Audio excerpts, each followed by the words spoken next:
Здравствуйте, уважаемые читатели и зрители Саха-информационного агентства «Ясия». Мы находимся в службе канализования АО «Водоканал». Прямо сейчас диспетчер принимает вызов. В сутки поступает около 35 заявок, на которые бригады АО «Водоканал» выезжают круглосуточно. Также диспетчеры работают в круглосуточном режиме.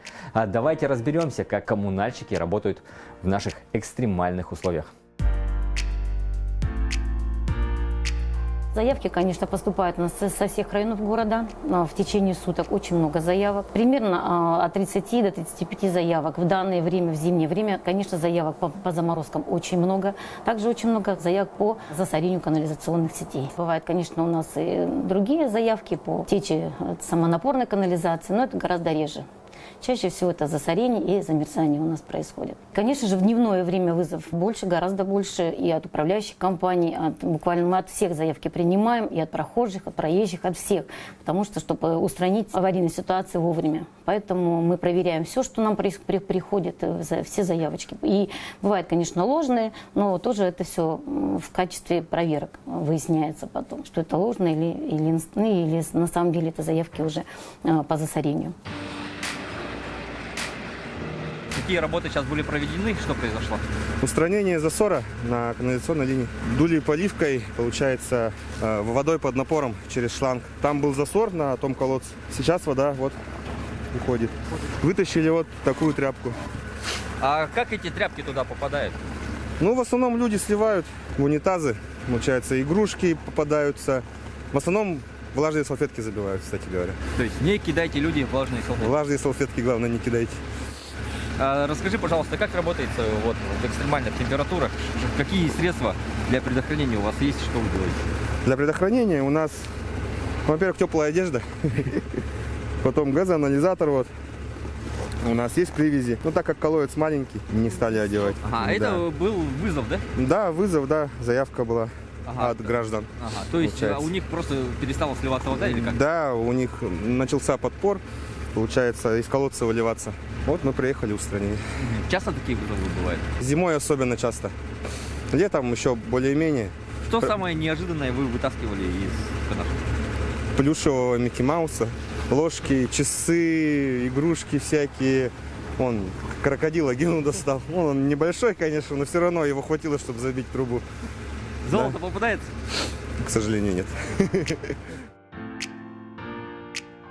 В зимний период водоканал работает в стабильном режиме, и персонал, и оборудование все в штатном режиме. За этот зимний сезон ни одного перерыва подачи наших услуг по воде и по приему стоков не было. По большому счету мы, начиная с октября по сегодняшний день, подключали свои резервные источники питания 12 раз. В общей сложности это порядка около 40 часов работы. Ну и население, конечно же, перерывов, сбоев каких-то водоснабжений не почувствовало. В остальном мы уверены, что практически мы за хребет перешли и уверены, что вот этот отопительный сезон водоканал пройдет как традиционно, как обычно, без перебоев. Вот 2 года назад у нас были экстремально низкие температуры в течение длительного времени, и в этом году тоже были за минус 50 выходило. Вообще в чем особенности работы вот именно в таких низких температурах? В чем разница? Ну, естественно, есть подготовка какая-то, а когда именно очень-очень холодно, как это влияет? Ну, я скажу так, наоборот, когда устойчивая температура стоит, она не меняется зигзагообразно, да, тогда вообще наоборот оборудование и система работает стабильно.